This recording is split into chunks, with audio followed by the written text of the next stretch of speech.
حتى لو هركب فيراري انا صاحب التقدير، حتى لو هركب اتاري، اخواتي اخواتي اخواتي اخواتي اخواتي اخواتي. طبعا يا جماعه اكيد انتوا سمعتوا عن سونو الابلكيشن اللي بيعمل اغاني من الهوا، واللي اتكلم عليه كمان عمرو مصطفى في الاغنيه بتاعته الاخيره، ولكن بصراحه انا ما كنتش مصدق قوي، وبما اننا بتوع تكنولوجيا قلت لازم اجربه. انا بحب اقعد اهري مع نفسي كده واقعد اغير الحان الاغاني، فانا مش متخيل لو غنيت حاجه متخلفه من حاجاتي لسونو هيطلعها عامله ازاي. فانا هفتح اللابتوب دلوقتي قدامكم اهو، هسجل اغنيه اخواتي بلحن جديد ونديها له، ونخليه يطلع اغنيه كلاسيكيه عظيمه من اغنيه اخواتي. يلا نجرب. ما صاحبش الفرافير حتى لو هركب فيراري،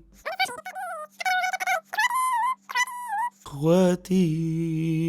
اول حاجه انت بتخش تعمل ابلود للاغنيه عادي خالص من الابلكيشن او من الويب سايت. انا مش معايا النسخه المدفوعه، انا بعمل الفري فيرجن عادي خالص. بعد ما سجلت وهيعملها ابلود، وانا هبدا اكتب له شويه ديسكريبشن عن الاغنيه. فانا اقول له كلاسيكال ميوزك يوزنج، عايزين بقى ايه؟ بيانو، عايزين فايولين، شويه كمانجا كده يحسسونا ايه بالاغنيه العظيمه اللي احنا بنغنيها. واقول له برده كلاسيكال سلو ميوزك عشان بس ما يقلبهاش ايه اغنيه فرفوشه. وهيبدا يطلع لك الليركس بتاعتها اللي هو قراها منك، فانا لازم ايه اصلحها له عشان هو ساعات بيقرا كلام غلط. ففرافير مش فرفير، حتى لو هركب فيراري انا صاحب التقدير، حتى لو هركب اتاري، اخواتي اخواتي اخواتي اخواتي اخواتي اخواتي. ماشي، وندوس كرييت اغنيه اخواتي الكلاسيكيه يقدمها لكم مستر بي اس بطريقه مختلفه شويه.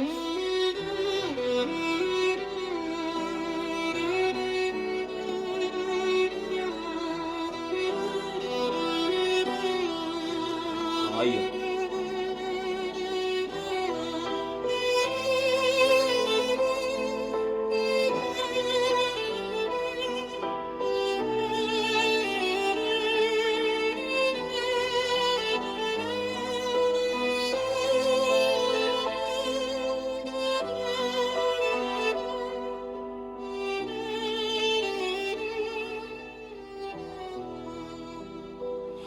ما صاحبش الفرفين حتى لو هركب فيراري، أنا صاحب التقدير حتى لو هركب أتاري.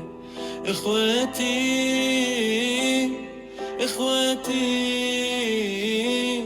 إخواتي إخواتي